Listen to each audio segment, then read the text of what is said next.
जय गुरुजी संगत जी। जय गुरुजी शुक्राना गुरुजी। अनंतम अनंतम शुक्राना गुरुजी। जय गुरुजी संगत जी। संगत जी, जो सत्संग आज मैं चैनल पे शेयर करने जा रहा हूँ वो गुरुजी की प्यारी संगत जी में से एक आंटी जी का है। श्वेता भट्टाचार्य आंटी जी का सत्संग है।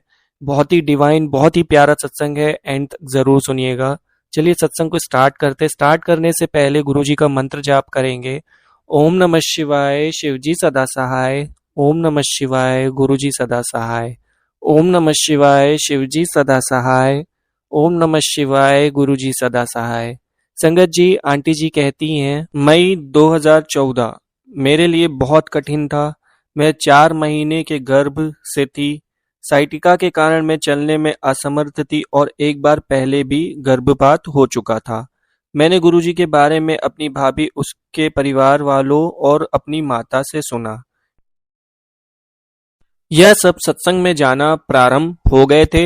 मेरी इसमें बिल्कुल रुचि नहीं थी, परंतु जब एक सत्संग मेरे घर के समीप हुआ तो मुझे ऐसा प्रतीत हुआ कि गुरुजी ने मुझे बगैर बताए यह सत्संग मेरे लिए ही आयोजित करवाया था।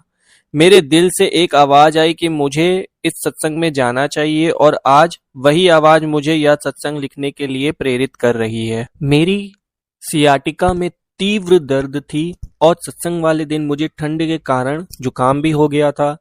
जब भी मुझे छींक आती मुझे यही चिंता होती कि मेरे बच्चे का क्या होगा। उस दिन सत्संग में प्रसाद में आइसक्रीम दी गई जो मैंने खा ली और मेरा विश्वास कीजिए कि जब सत्संग से बाहर आई तो मेरी टांगों में बिल्कुल दर्द नहीं था और मेरा जुकाम भी ठीक हो गया था। मुझे सत्संग के दौरान गुलाब के फूलों की महक आती रही। पहले मुझे लगा कि यह महक सत्संग हॉल में रखे हुए गुलाबों के फूलों की है, परंतु बाद में मुझे इसका महत्व समझ आया। गुरुजी मुझे उस दिन आशीर्वाद दे रहे थे। गर्भ अवस्था के दौरान मुझे अनेक प्रकार की कठिनाइयों का सामना करना पड़ा, परंतु गुरुजी को सचमुच सदैव अपने साथ पाकर यह सब मुसीबतें लगभग शून्य हो गई। जैसे जैसे प्रसव का समय समीप आ रहा था, धूप अगरबत्ती की तरह की सुगंध सदैव मेरे चारों ओर रहने लगी। यहाँ तक कि जब मैं स्नान घर जाती तो वहां भी यह खुशबू मौजूद होती। यह खुशबू निरंतर 2-3 दिन तब तक रही जब मुझे पेट में तीव्र दर्द के कारण पूर्ण आराम के लिए कहा गया था। परीक्षण के पश्चात पता चला कि मुझे गर्भ के कारण मधुमेह का रोग हो गया था, परंतु लगातार ग्लूकोज की जांच मधुमेह रोग का खंडन कर रही थी। इसी कारण मुझे मधुमेह रोग की ना तो कोई औषधि और ना ही इंसुलिन लेनी पड़ी। गुरुजी की कृपा अब स्पष्ट हो गई। वहां पर धूप की खुशबू होना ही इस बात का प्रतीक था कि गुरुजी ने मेरा हाथ पकड़ा हुआ था और मुझे किसी बड़ी कठिनाई से बचा रहे थे। वास्तव में मेरी प्रसव तिथि से पहले गुरुजी मेरे स्वप्न में भी आए। वह सम्मोहित कर रहे थे। उन्होंने मेरा अनुभव उनके साथ शेयर करने के लिए कहा। चल सत्संग सुना। उन्होंने मेरी आने वाली संतान लड़की होने के संकेत भी दिए। गुरुवार के दिन, जो गुरु का ही दिन है, शिशु का जन्म हुआ। प्रसव के पश्चात 3 माह तक मेरी बेटी ना तो दिन में और ना ही रात में सोती थी। एक दिन में गुरुजी के सामने केवल थकान के कारण सोई। उस दिन के पश्चात मेरी बच्ची रात को सोने लग गई। अब मैं प्रार्थना करती हूँ कि गुरुजी मेरी बच्ची को भी अपनी संगत का एक अंश बना ले। एक रात को मुझे बहुत बुरा स्वप्न आया, परंतु गुरुजी ने कुछ बुरा होने से पहले ही उसे रोक दिया। जब मैं प्रातःकाल उठी तो मैंने अपनी खिड़की के शीशे पर ओम नमः लिखा देखा। यह दिव्य अक्षर आज भी वहां मौजूद है। कोई भी नकारात्मक शक्ति मेरे घर में प्रवेश नहीं कर सकती। मेरी एक समस्या यह है कि मैं बहुत शीघ्र क्रोधित हो जाती हूँ।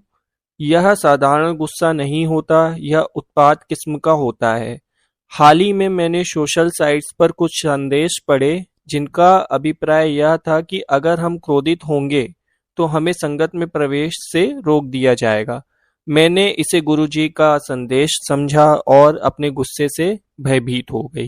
आखिरकार मैं गुरुजी की परम प्रिय बच्ची बनना चाहती हूँ। मैं चाहती हूँ कि गुरुजी मुझे सबसे अधिक प्रेम करे और सदैव अपनी संगत में रखे। मुझे विश्वास है कि गुरुजी मेरी सहायता अवश्य करेंगे। यद्यपि गुरुजी चाहते हैं कि मैं स्वयं अपने गुस्से पर काबू करने का प्रयत्न करूं और बाकी का ध्यान गुरुजी रखेंगे। मैं जानती हूँ कि गुरुजी मेरे अंदर से मन का शुद्धिकरण कर रहे हैं। जितना जल्दी इसकी शुद्धि होगी उतनी जल्दी मैं गुरुजी के हृदय के समीप पहुंचूंगी। मेरा गुरुजी सदैव मेरे साथ रहते हैं। पिछले दिनों मेरी नौकरी में एक बड़ी समस्या आई और मेरी नौकरी लगभग जाने वाली थी। यद्यपि मैंने स्वयं गुरुजी से प्रार्थना की, फिर भी मैंने अपनी माता को भी मेरे लिए प्रार्थना करने को कहा। स्थिति में बदलाव आया और मेरी नौकरी बच गई।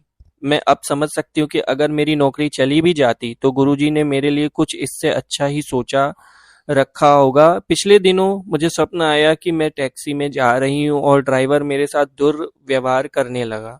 मैंने गुरुजी का नाम जप करना आरंभ कर दिया और गुरुजी का स्वरूप टैक्सी में प्रकट हुआ। मुझे गुरुजी ने एक बार फिर बचा लिया था। जितनी ज्यादा मेरे मन की शुद्धि होगी, मेरे गुरुजी के उतने अधिक स्पष्ट और दिव्य दर्शन होंगे। मई 2014 में गुरुजी की संगत में जाने के पश्चात मेरा हर दिन गुरुजी की दिव्य उपस्थिति से प्रभावित होने के कारण एक सत्संग बन जाता है। गुरुजी सर्वज्ञ हैं। उन्होंने मुझे उस समय बुलाया जब मैं बिखर रही थी। यदि आज मैं गुरुजी की शरण में नहीं होती तो आज मेरे पास कुछ नहीं होता। मैं प्रत्येक वस्तु के लिए गुरुजी की आभारी हूँ। मेरी बच्ची, मेरे संबंध, मेरी नौकरी, सब कुछ। गुरुजी, मैं आपको नमन करती हूँ। लोग आपके चरण कमलों में रहना चाहते हैं, परंतु मेरी आपसे प्रार्थना है कि मुझे आप कृपया अपने दिल में स्थान प्रदान करें। गुरुजी, मुझे सबसे अधिक प्यार कीजिए। मुझे गुरुजी केवल आपका ही अनुसरण किया है। गुरुजी, मुझे भक्ति दान, आस्था दान, प्यार दान और सेवा दान दीजिए। गुरुजी, आपके द्वारा सौंपी हुई सभी भूमिकाओं को सर्वोत्तम रूप से करना चाहती हूँ। मैं स्वार्थ रहित सेवा भी करना चाहती हूँ। गुरुजी, आप ही तय करते हैं कि मैं आपसे कितना प्रेम कर सकती हूँ। मेरी आपसे प्रार्थना है कि आप मुझे अधिकतम प्यार करने की अनुमति दें। बदले में बगैर किसी वस्तु की इच्छा के स्वार्थ रहित प्रेम। मैं आपकी दीवानी बनना चाहती हूँ। मैं आपके सब प्राणियों से प्रेम करना चाहती हूँ, बिना अपेक्षा किए कि वह प्राणी मेरे साथ कैसा व्यवहार करते हैं।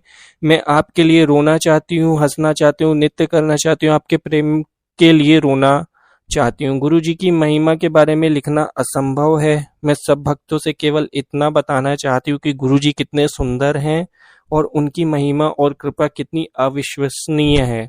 गुरु जी, अनुकंपा प्रदान करने के लिए एक बार फिर आपका धन्यवाद करती हूँ। गुरु जी, आप सदैव मुझे अपने हृदय में और मन में रखना। जय गुरु जी। सब गोविंद आपकी और केवल आपकी। जय गुरु जी।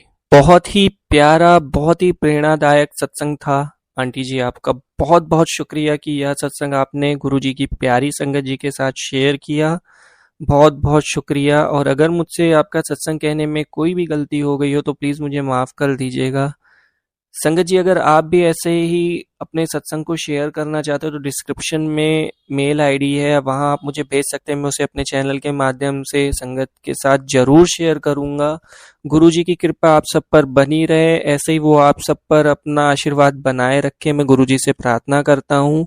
आज के सत्संग को हम यहीं विराम देते हैं। संगत जी, ऐसे ही प्यारे प्यारे सत्संग सुनने के लिए चैनल को सब्सक्राइब करें, बेल आइकन नोटिफिकेशन ऑन कर दे ताकि आपको नोटिफिकेशन मिल जाए।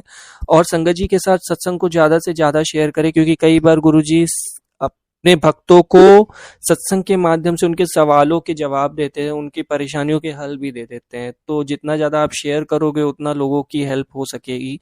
चलिए, आज हम यहीं विराम देते हैं। जाने से पहले मंत्र जाप करेंगे। ओम नमः शिवाय, शिव जी सदा सहाय। ओम नमः शिवाय, गुरु जी सदा सहाय।